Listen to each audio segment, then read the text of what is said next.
another episode on Fresh Leaf Forever.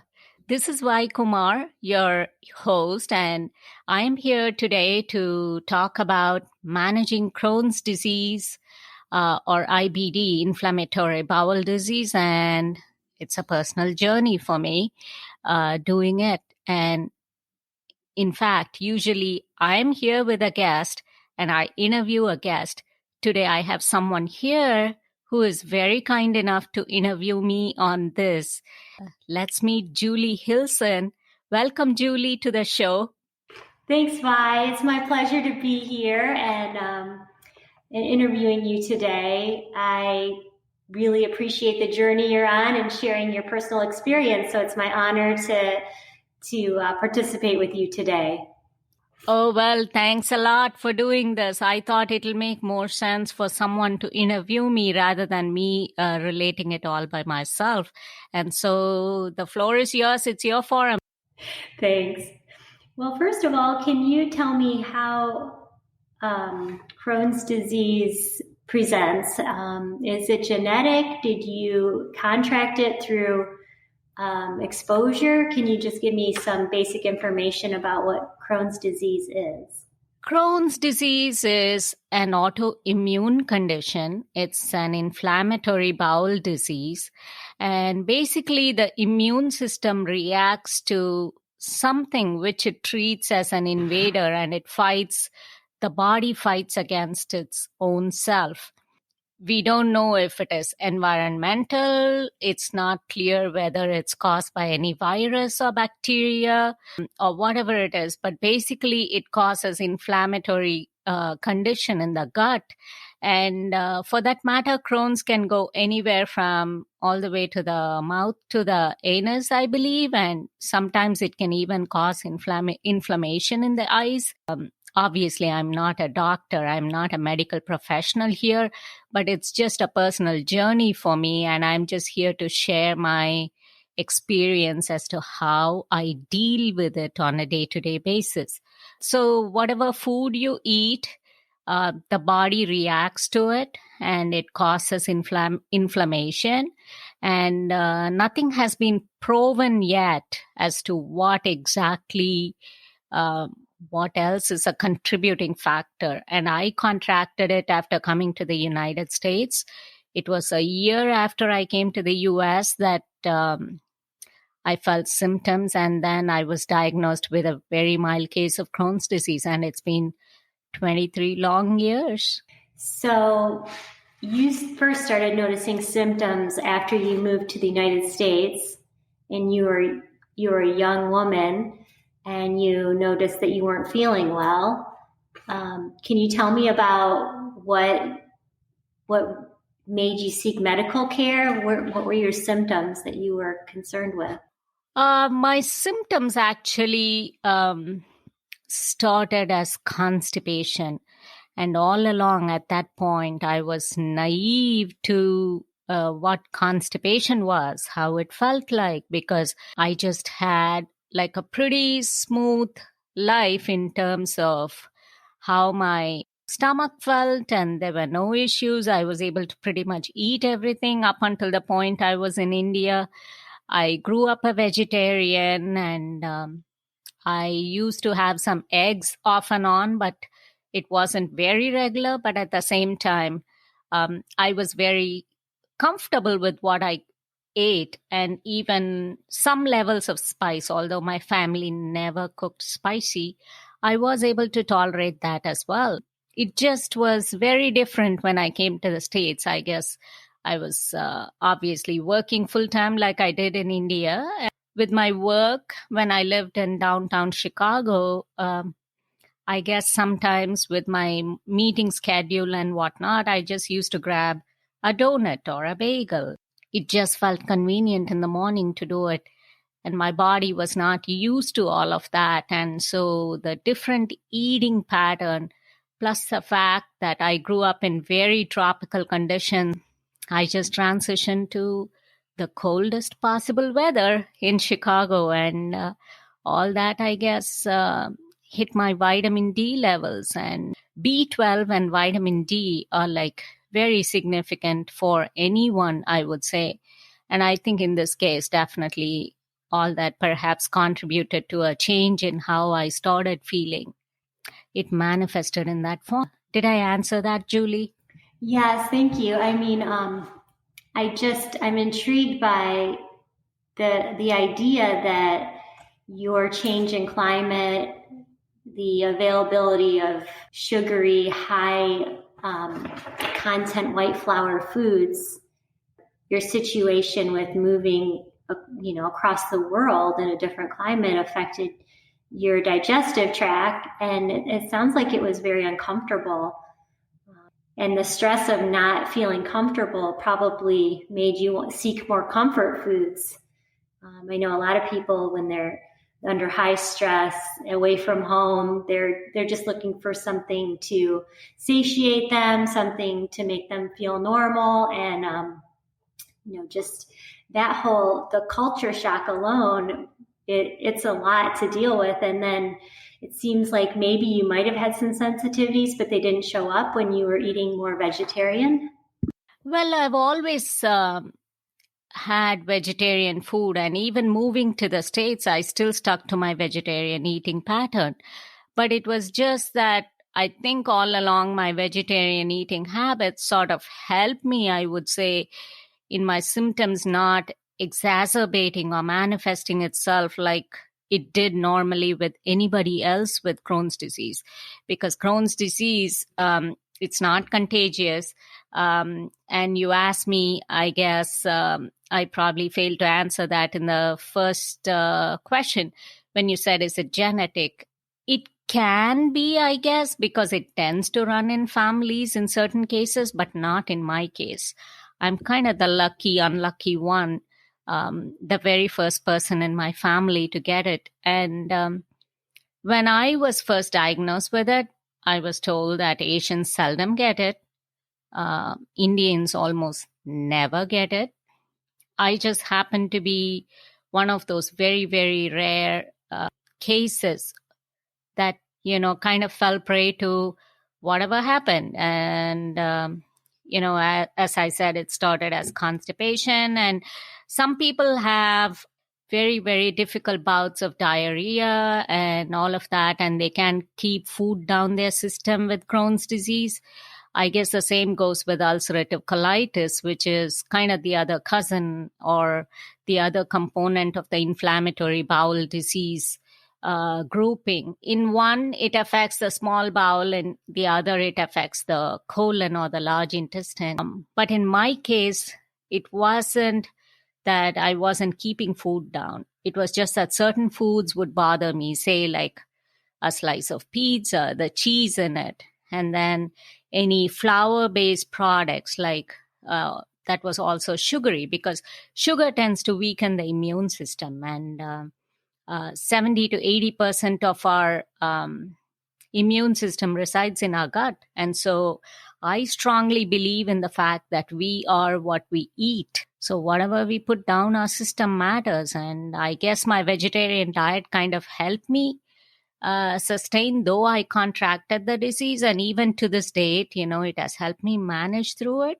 It's not like I do not keep food down my system, but for certain people, it can be fistulizing disease. It can be, fissures, fistulas, and a messy bottom end situation. And for me, even through my pregnancy, I had to wrestle with all of those issues.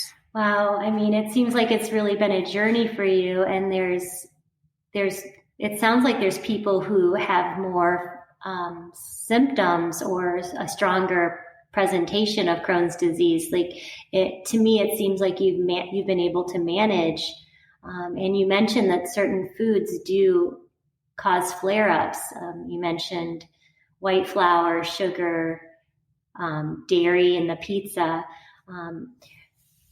So I can understand why you're so committed to a plant-based lifestyle. It's not just that it makes you feel good to eat that way. It's the opposite. It makes you feel terrible if you don't eat that way. I commend you for listening to your body, because I can imagine if you ignored these symptoms and just tried to push through, your body would respond with those more severe symptoms. So this is uncomfortable to talk about, especially as a woman. And you talked about being pregnant and dealing with this disease. What gives you the courage to share this with the world audience? Oh, that's such a great question. Um, I kind of asked myself several times what I should do with all this. And I always believe that anyone that goes through difficult times should still see the positive out of it. There are so many people out there in the world that are uh, much worse in their situation than I am. And I certainly do not want anyone to feel that they don't have the guidance needed to navigate the initial days or the onset of this disease.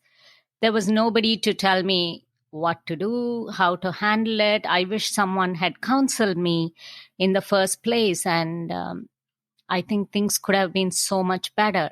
I started eating and drinking full fat whole milk, and it was processed milk. I was so used to having raw milk back in India, raw milk as in milk that we would get straight from the cows, and we would just put it on the stove. We would pasteurize it at home, or rather heat it up to a certain temperature, and then we would use it straight up as milk, or we would use it in our tea or coffee.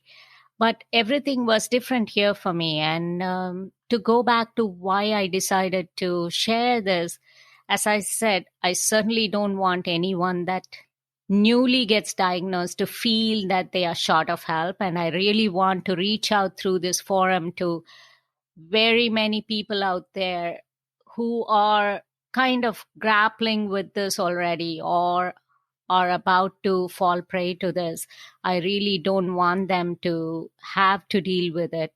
So I feel it's important that they make or tweak their daily lifestyle, especially the eating part, to be able to stay healthy. And that's why I figured, okay, I'll just come out with my story. It's totally fine. So you want to be there for people as a resource because you felt like you weren't given that opportunity. And that's beautiful. That's a really beautiful message and mission. And I do believe that this would be a great resource for somebody who was just recently diagnosed, or even somebody whose family member is diagnosed. Like you said, you're the only one in your family who has the diagnosis, and there are probably people that feel all alone in this, and it's such a personal thing that having a caring, informative site like this is really, really nice for people. So, how you've been dealing with this diagnosis for over 20 years? How is this impacting you on a daily basis? Well, in a lot of ways, I would say, not only me, but people around me as well. And it need not be anyone that just lives with me. Obviously, my wonderful daughter and my great husband, they have been extremely supportive, and they have stayed very, very positive through this journey as well. It's not easy, and it's not easy for parents when they visit. It's not easy for them even when they are remote to have to hear about the not so good days. And it's not easy for friends that meet with me to kind of hear or um, have to just listen to the fact that it's not one of my great days. Not that I kind of talk about it all the time. It's just that when they check in with me on, hey, how are you doing? And they happen to be really close, that I tell them fact as fact. And, but one thing I want to say is, when life throws lemons at you, I guess you make lemonade out of it, so you really can't sit over there and cry that, oh, my day is not so great. And this week has been rough, but How I deal with it, I just plan what I eat. And there was this recent forum, a long meeting, a webinar that I attended, and we had our 25-year college reunion, and it was supposed to go on for 3.5 hours over Zoom, but it ended up going for 9 hours, and we had a formal event, an informal event, everything.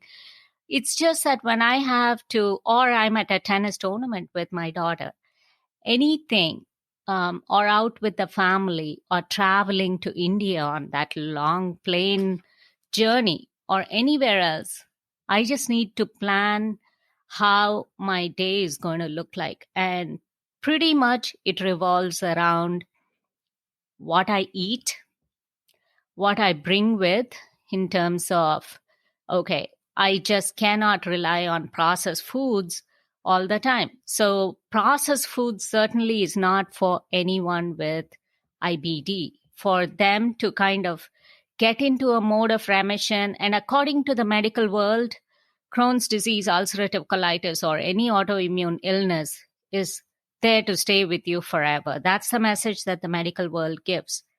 Um, but as far as, and they call it going into remission, and that's why they prescribe the drugs that they do. With all due respect to them, I do believe that one can overcome and sustain that remission, in which case, if I were the person involved, I would certainly sit and talk to my doctor about weaning off of those medications and still trying to see if I have a chance to be without it. For example, when COVID set in, I just had to be home. I just couldn't go for my infusions, and my medications were once a month infusion and of the immunosuppressant. And I really couldn't go at that time because I didn't feel comfortable. Plus, I had had some reaction to it when a higher dosing was tried on me. So we kind of gave it a break, and that break went on for like 5-6 months, and I was without medication. I felt nothing worse as far as how I could manage myself. So for some people, medicine does wonders. For some, there is not really much of an impact that um, it it offers. And in my case, I do not really see any big help from any of the biologics that are out there for Crohn's disease. I just manage with my diet repeatedly. That's the message that I'm going to present here. And it's diet and lifestyle. I find that exercise helps me a lot. Strength training, say walking, yoga, meditation, to keep you calm, kind of try and gain that equanimity in mind. All that is very important. And I find that rice and rice based products work really well for me. Steamed vegetables, or vegetables with you make a stew out of it, but you just use very mild spices. Spices as in not for the spicy kick out of it, but just spices for flavoring and seasoning. And I usually typically cook with turmeric, salt, pepper, ginger, fennel, coriander, cumin, and sometimes onion and garlic. But all of these seem to work. But with each person, I can certainly understand if it's different. So one has to find out what works well for them. For me, other than rice, pasta works good. And gluten does not seem to be a problem. So many tests have been run on me over the years. They have tested for gluten sensitivity, they have tested for celiac, they have tested for so many different things. And whether this was even intestinal tuberculosis and not Crohn's in the first place, because my symptoms were not truly a classic Crohn's. But at the same time, that's what they say every time they do a colonoscopy. And I've been with the very best doctors in Chicago. I've been with some very good doctors here in Atlanta as well. They have all been highly supportive. They've all taken very good care of me, but I definitely make sure that I'm equally a part of the discussion and in my care. And I kind of, um, I'm able to work with them on how I really envision my care to be. And I think that's also equally important for anyone going through this.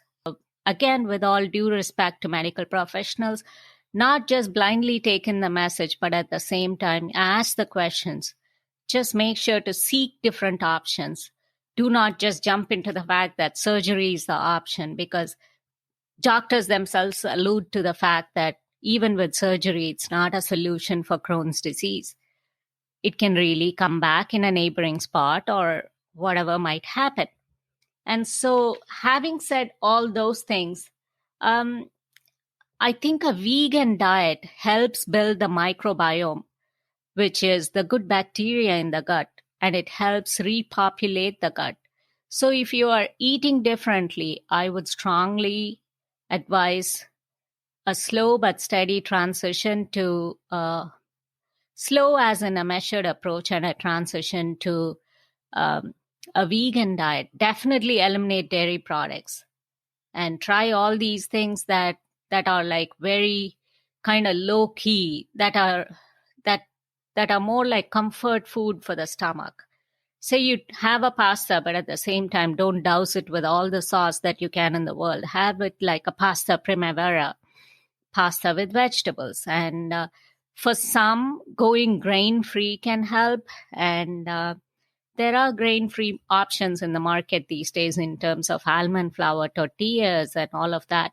And it's very important to read labels on food products. I do not buy any and every junk that's out there.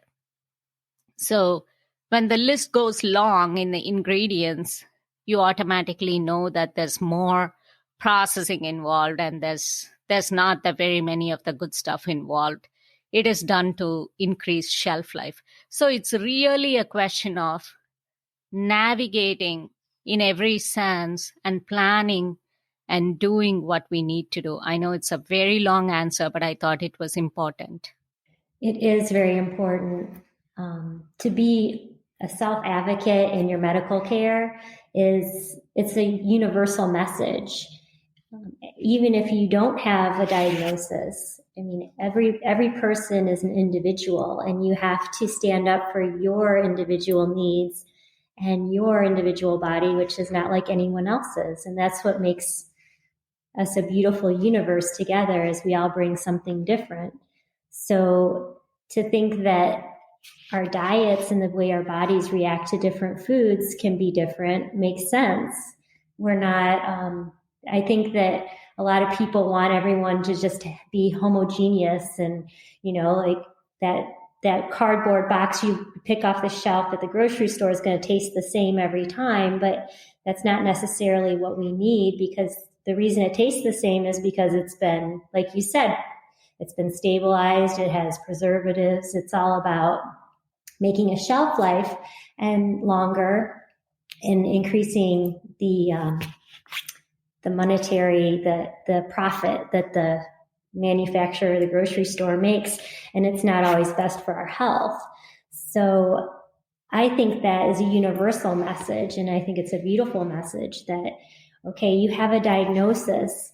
What does that mean to you? You mentioned some things that are, red flags that could be pretty standard. You mentioned sugars. You mentioned white flours. You mentioned gut health.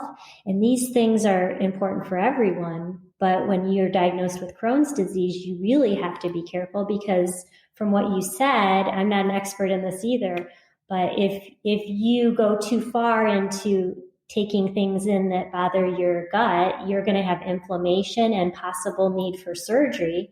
And even if you have surgery, it could come up again if you don't change what you're doing. I also remember you saying that you had to stop your treatment, your what did you call it? Your transfusions? Infusions.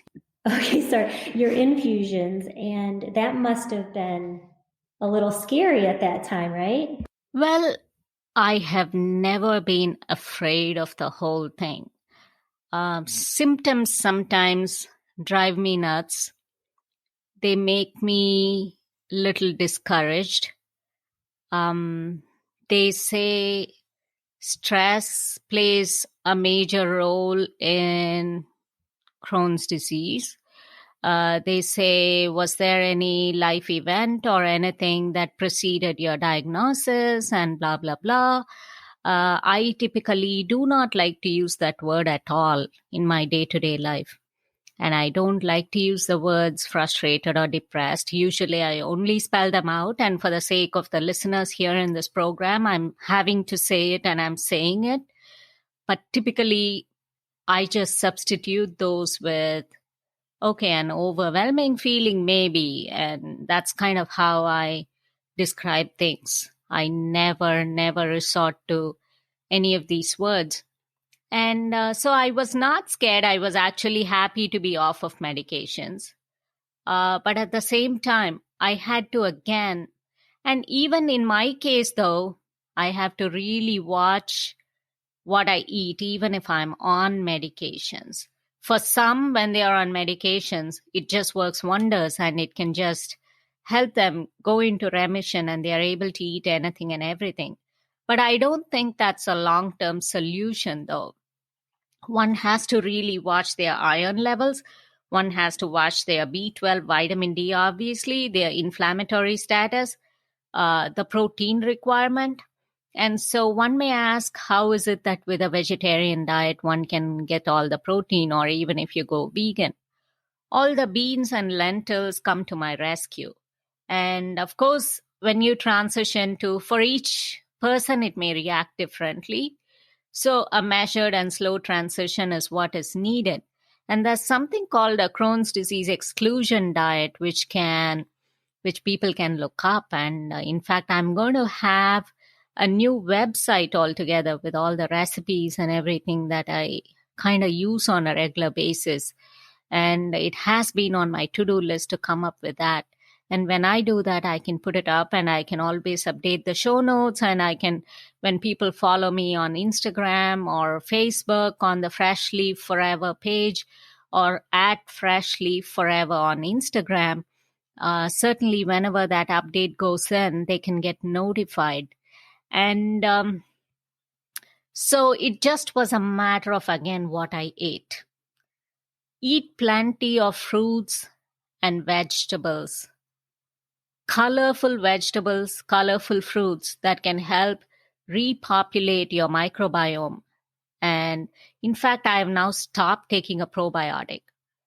And because the food itself populates your gut so much, there's so much protein even in some of the vegetables. There's even inherent fat in it. And on my show, somebody came, a guest came on the program on the topic plant-based diet, demystified. And she mentioned for anyone to avoid oil as well. So she was saying that fat is also a culprit for many of the illnesses, and including diabetes. And so it's like, in my case, I have all along been avoiding the sugars and reading labels and doing only something which is like 5 grams of sugar per serving or less than that. And even with that, I would only take like a measured half a spoon or whatever. And for instead of regular sugar, which doesn't really work well for me at all, I use coconut palm sugar, which is low glycemic index. And that works well for me. So it was just again a matter of tweaking my lifestyle, though I was away from medication, and making sure that I could sustain. And I was on target with my protein drinks, and I use an elemental product. I'm not paid here to promote products, but again, on my website, I'll just throw in all the information when that becomes ready to just for people to understand what products I use and so on and so forth. I used to do egg whites, and that used to work well for me. But right now, I'm adopting a completely vegan lifestyle. So I've given up on eggs as well. So I just want to give everything a chance. And the Crohn's disease exclusion diet primarily involves like white rice and rice based products and potatoes. And, like it's not like you fry the potatoes and have them. It's like, you make mashed potatoes or just steam the potatoes and, have like boiled potatoes. And they allow eggs and little bit of like mild meat products, like when it comes to, like lean protein, like chicken and so on. But I did not use that. I just resorted to whatever was the vegetarian portion of it. And I kind of stuck with that 8 to 12 week program. And that also helped me. So pretty much it has been a journey, and my journey has been completely based on diet. And I should say omega 3 has also been very helpful in fighting off inflammation in my case. I use an omega curcumin. I always tell my physician and my GI doctor in this case as to what I do. So it's really important that you discuss even any of the over-the-counter medications that you take with your GI doctor. Please make them aware of it, and please be participative in your care. Ask questions, but at the same time, make them aware of whatever you're doing. Because I'm here in this forum to share my experience and my journey. This is not to be construed as medical advice, and is not going to be a substitute for medical advice. This is just to give you insights on how you can approach your care. So that is something very, very important. With that said, let's take a little breather here, a 15-second time out, and then get back with the discussion. During the pregnancy, I had to undergo a few procedures for abscess drainages and so on. Pregnancy can do good or bad. And I guess at that point, my disease was supposedly mild, and then it was transitioning to a different thing. And with the hormones, I guess mine took a turn for the worse, and I ended up having abscesses. And like I said, my disease was more of the fistulizing and that type of thing. And so I had to undergo drainage. And so again, every stage I have learned. And for those type of situations, doing a sitz bath and taking care of yourself, keeping yourself more hygienic.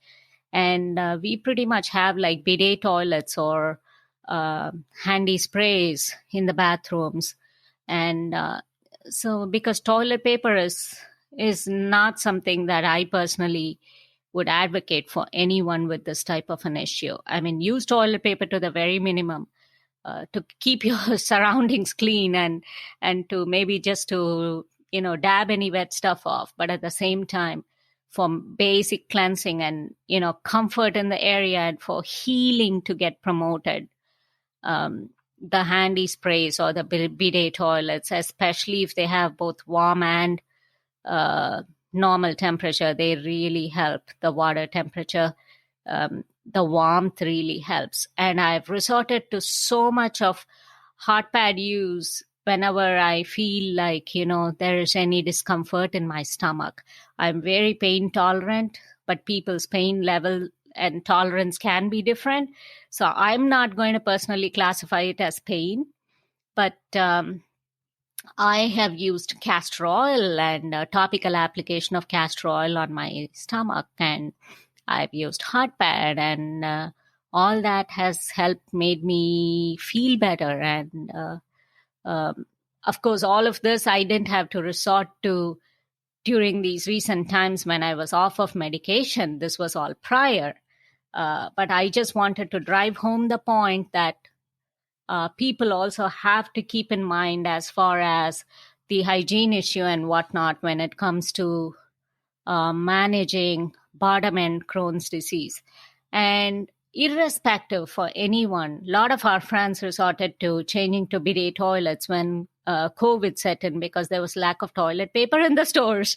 And so it's just funny. And One other thing, the reason we moved from Chicago to Atlanta was for my health.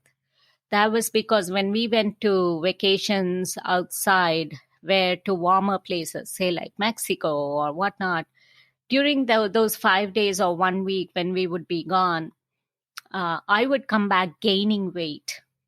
And of course, I was off eating a diet which was not spicy or that did not involve spices. Not that I use red chili flakes or green chilies in my cooking. Never. I do not, because that's a huge no-no for me. And but the warmer weather certainly helped. And every winter season here, even in Atlanta, it's cold.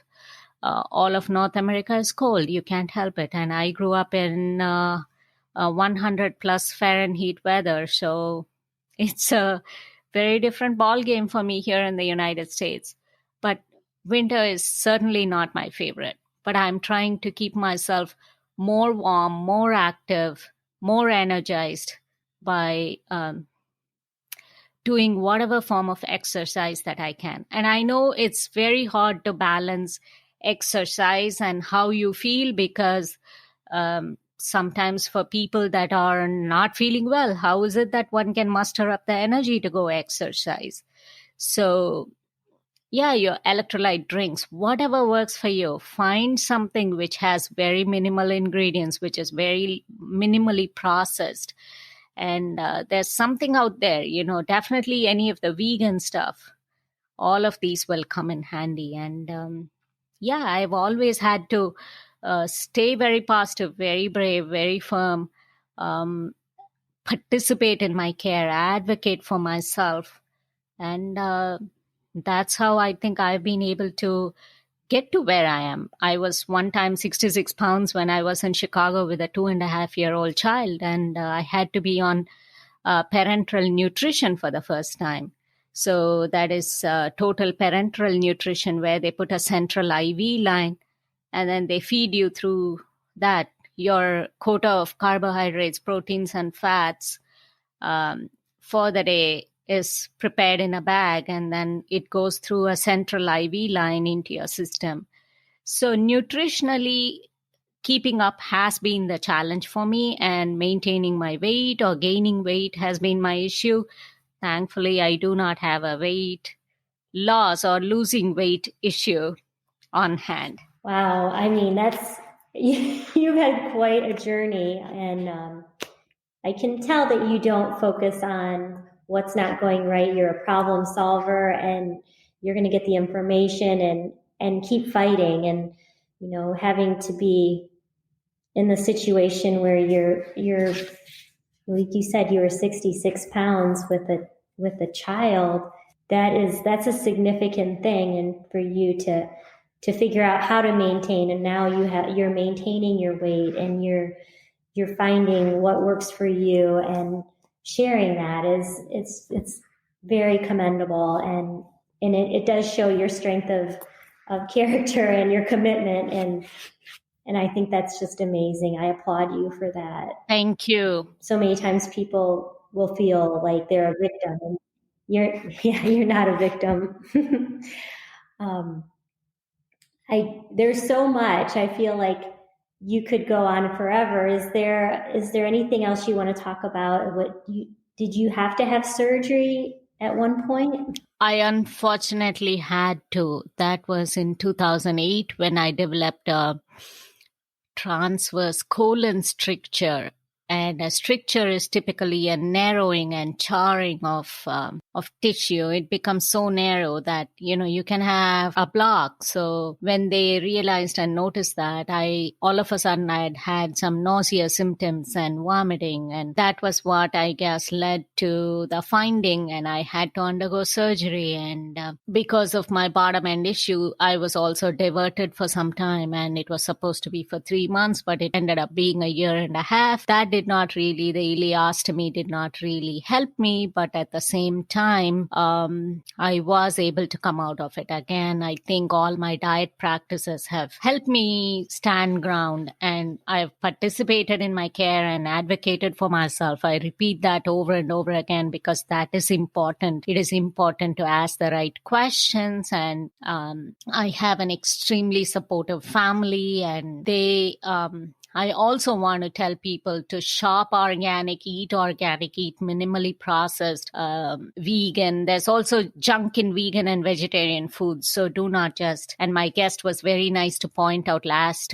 week in the plant-based diet episode that shop along the periphery of the store. Just go to the store, get your major produce and come out. And I know it may not be feasible for very many to shop organic all the time. If that is not the case, a good thing is to grow your own vegetables or fruits as much as you can. It's a nice pastime. Being connected with the ground, with the earth, also helps build your microbiome, I hear. And there are some very good books also that are written by some very good doctors, and there are some very good podcasts also on all of this, building your microbiome and your health.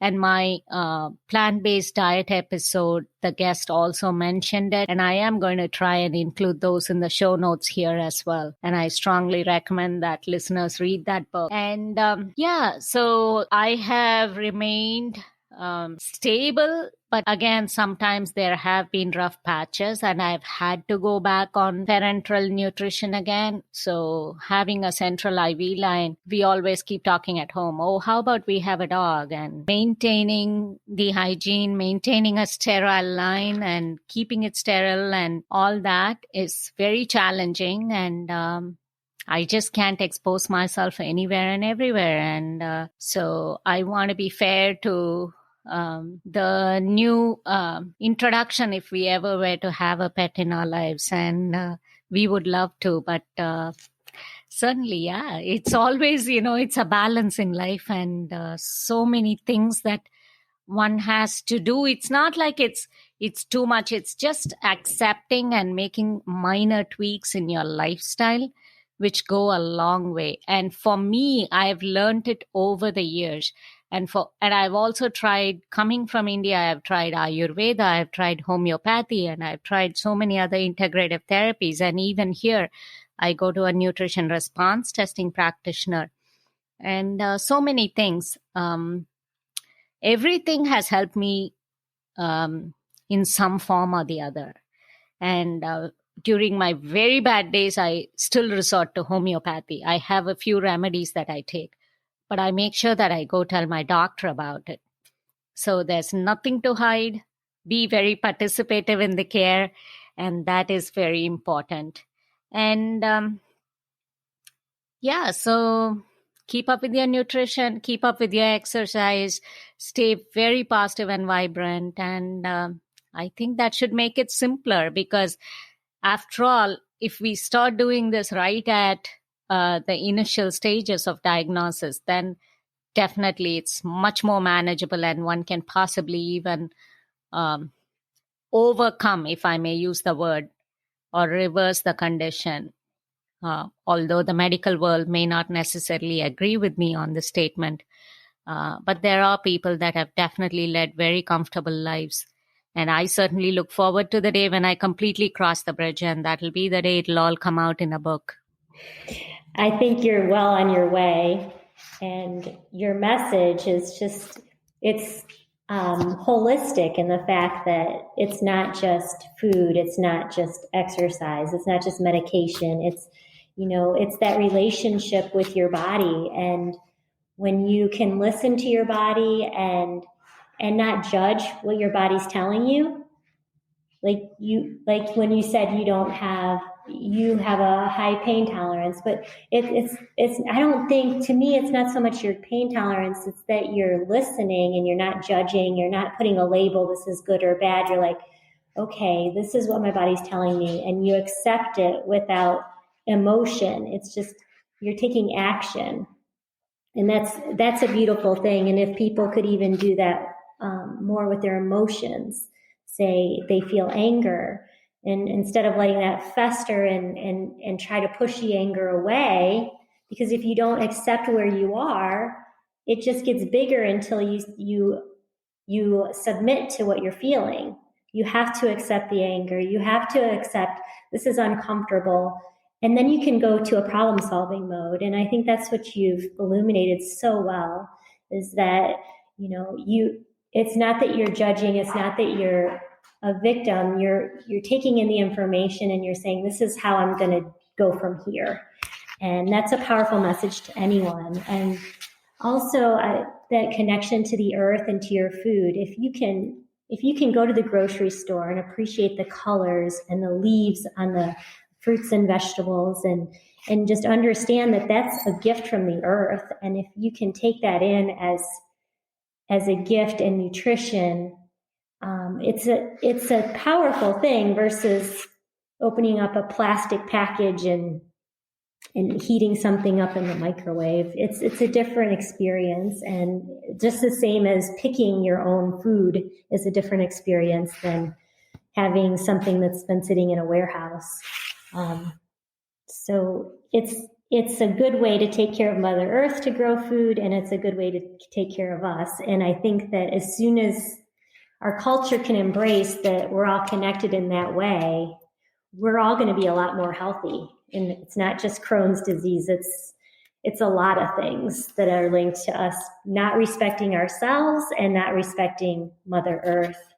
So I really resonate with your message on that. Well, thanks a lot for doing this. And just as a reminder and a takeaway, I would tell people to be in control of their care, tweak your lifestyle a little bit, just to make yourselves more comfortable.